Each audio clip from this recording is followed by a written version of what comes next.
Mga balitang pantalan, ihahatid namin sa inyo. Mula rito sa PPA Head Office, ako si Zeus Legaspi at ito ang Ronda Pantalan.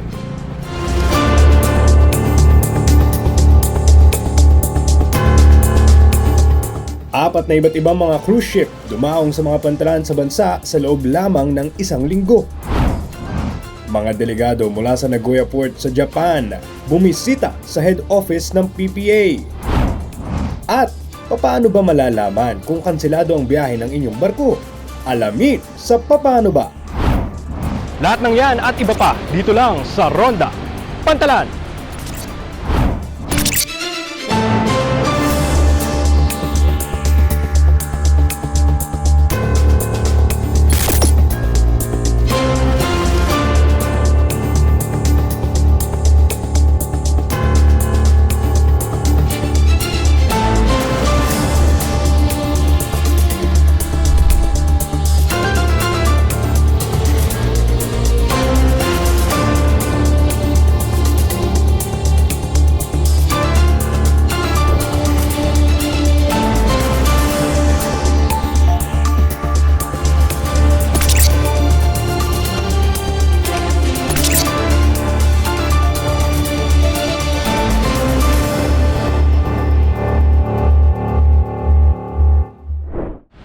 Sa loob lamang ng isang linggo ay nasa apat na magkakaibang cruise ships ang dumaong sa mga pantalan sa Pilipinas.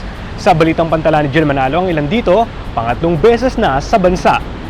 Nitong Lunes, February 24, nang dumaong sa Puerto Princesa Port ang cruise ship na MS Riviera ng Oceania Cruises. Mula sa malayo, tanaw na ang laki ng barko na may lamang higit 1,100 na mga cruise passenger at nasa 750 na mga crew. Bago pa man makarating ang barko sa pantalan, nakaabang na ang mga musikero at mananayaw mula sa iba't ibang performing arts groups sa Puerto Princesa City na sumalubong sa mga turista. Gaya ng iba pang mga cruise passenger na dumating sa pantalan ng Puerto Princesa, nagtour din ng mga pasahero ng MS Riviera sa mga sikat na destinasyon sa Palawan, gaya ng Honda Bay at Puerto Princesa City Underground River. Bago bumisita ang barko sa Palawan, dumaong muna ito sa mga pantalan ng Katiklan at Maynila nitong February 23 at 22. Nito namang Biyernes, February 21, dumaong sa Manila South Harbor ang MS Noordam ng Holland American Line na may lamang nasa halos 2,000 mga pasahero at halos 800 mga crew. Bagamat ito ang unang pagkakataon na dumaong ang MS Noordam sa Maynila, pangatlong beses na nitong bumisita sa Port of Puerto Princesa nitong February 19. Martes, February 18 naman nang dumaong sa Manila South Harbor ang cruise ship na Norwegian Sky. Gaya ng MS Noordam sa Palawan, ito rin ang ikatlong beses na bumisita sa pantalan ng Maynila ang barko. Nasa 11 mga bus naman ang nag-abang sa pagbaba mula sa cruise ship ng nasa halos 2,000 mga pasahero ng barko para sa isang shore excursion o yung pamamasyal ng mga turista sa mga makasaysayang lugar sa Maynila. Nagkaroon din ng pagkakataon ng mga delegado mula sa Philippine Ports Authority at Asian Terminals Incorporated na makaakyat ng barko upang personal na maipahayag ng mga opisyales ng Norwegian Sky ang kanilang pasasalamat sa PPA at ATI para sa matagumpay nitong mga cruise operation ngayong taon. Matatandaang nagkaroon ng turnaround call at transit call ang Norwegian Sky sa Manila South Harbor noong Enero. Sumunod na dumaong ang cruise ship sa Corimao Port nitong February 19. Bumisita rin ito sa mga pantalan ng Boracay at Puerto Princesa. Isang araw naman bago dumaong ang Norwegian Sky sa Maynila ay ang pagdaong ng isa pang malaking cruise ship na MS Seven Seas Explorer ng Regent Seven Seas Cruises nitong Lunes, February 17. Sa gitna ng pagdami ng mga cruise ship na dumaraong sa mga pantalan sa Pilipinas, patuloy namang sinisigurado ng PPA sa publiko at mga turista ang pagiging ligtas at epesyente ng cruise operations sa mga pantalang nasa ilalim nito. Sa tala ng ahensya, nasa higit 185,000 na mga cruise passenger ang inaasahang bibisita sa bansa ngayong taon. Jill Manalo para sa PPA TV. Opisyal nang itinurn over sa Philippine Ports Authority ang lupang pagtatayuan ng isang dedicated cruise ship port sa Puerto Galera. Sa Balitang Pantalan ni Paul Calayag, mas marami pang cruise ship ports na may tatayo ang ahensya.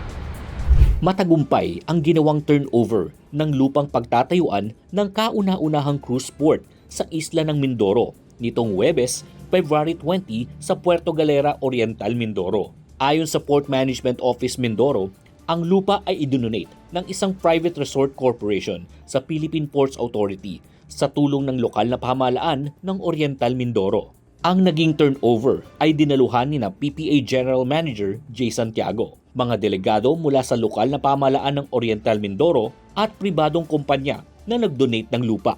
Ani GM Santiago, ang seremonyang ito ay simbolo ng pagkakaisa ng isang national government agency, local government unit at private sector. Ang itatayong cruise ship port sa Puerto Galera ay isa lamang sa mga dedicated cruise ship port projects ng PPA bilang pagsuporta sa layunin ng gobyerno na palaguin ang cruise tourism sa bansa. Kabilang sa mga dedicated cruise ship ports na itinayo ng PPA ang Hubang Cruise Terminal sa Siargao, nakasama sa mga proyekto nito para sa ika-50 anibersaryo ng ahensya. Kasalukuyan na rin ginagawa ang cruise terminal sa Alegria, Aklan, Coron, Palawan at Balbagon, Camiguin. Paul Calayag para sa PPA TV. Mga kapantalan, alam niyo ba kung saan kayo dapat mag-check para malaman kung kanselado ba ang biyahe ng inyong barko ngayong araw? Alamin yan, dito lang sa Papaano Ba? Hello mga kapantalan! Balak mo bang bumiyahe pero nag-aalangan ka kung tuloy ang scheduled trip mo? Alamin na kung paano malaman kung kanselado ang iyong biyahe dito sa Papaano Ba?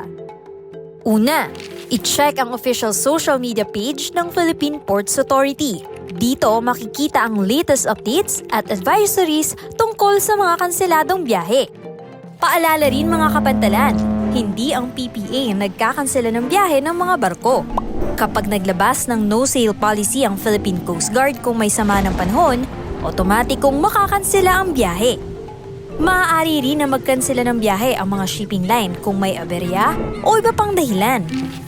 Pangalawa, abangan ang mga anunsyo mula sa Philippine Coast Guard at sa Pag-asa. Sila ang nagbibigay ng opisyal na impormasyon kung ligtas bang bumiyahe sa karagatan. At syempre, ang pinakasigurado ay ang pag-contact sa shipping line kung saan kayo bumili o bibili ng ticket.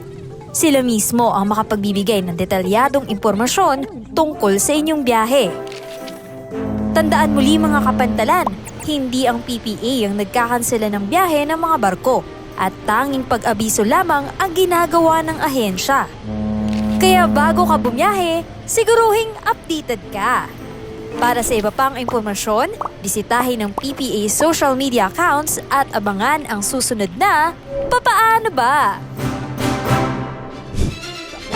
Bumisita sa head office ng Philippine Ports Authority ang mga delegado mula sa Nagoya Port sa Japan nitong Biyernes, February 21.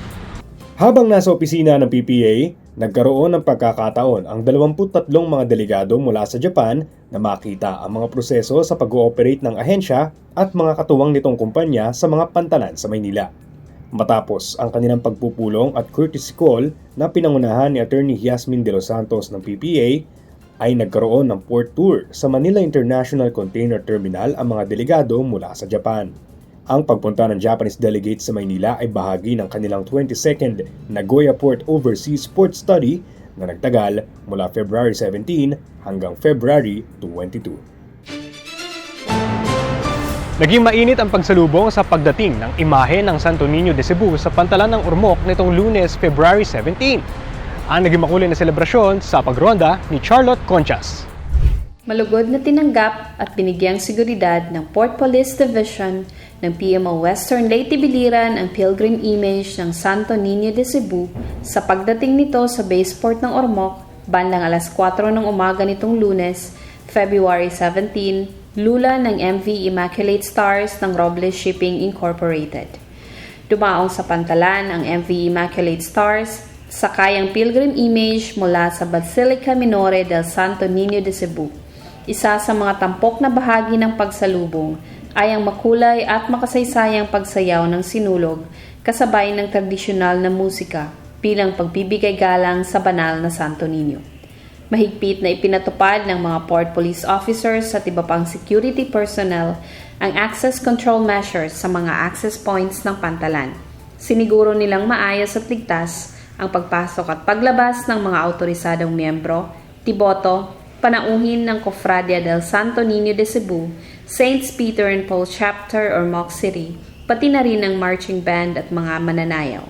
Sa paglabas ng banal na imahe ng Santo Niño de Cebu sa Pantalan, ay naka-schedule na ang mga misa sa iba't ibang parokya ng Ormoc, Merida, Isabel, Palompon, Villaba at Matagob. Ito ay aalis patungo Cebu City sa February 23, ngunit babalik ulit sa Ormoc sa March 2 para bisitahin naman ang mga parokya ng Tugbong, Cananga, San Jose, Valencia, Simangan, Ipil, Damulaan, Albuera at Saints Peter and Paul Parish. Patuloy na tinitiyak ng PMO Western Leyte Biliran na ang mga ganitong mahalagang kaganapan ay sinasagawa ng maayos at ligtas para sa lahat ng kalahok. Mula dito sa Port ng Ormoc, ako po si Charlotte Conchas para sa PPA TV.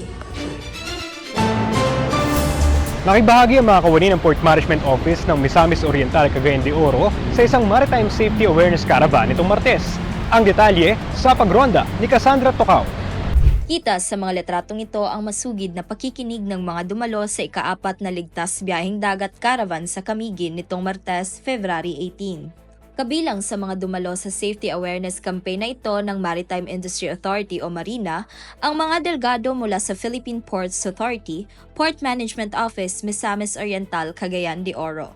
Sa naging seminar na pinangunahan ng Marina, natalakay ang mga usapin tungkol sa mga protokol at regulasyon sa kaligtasan sa dagat.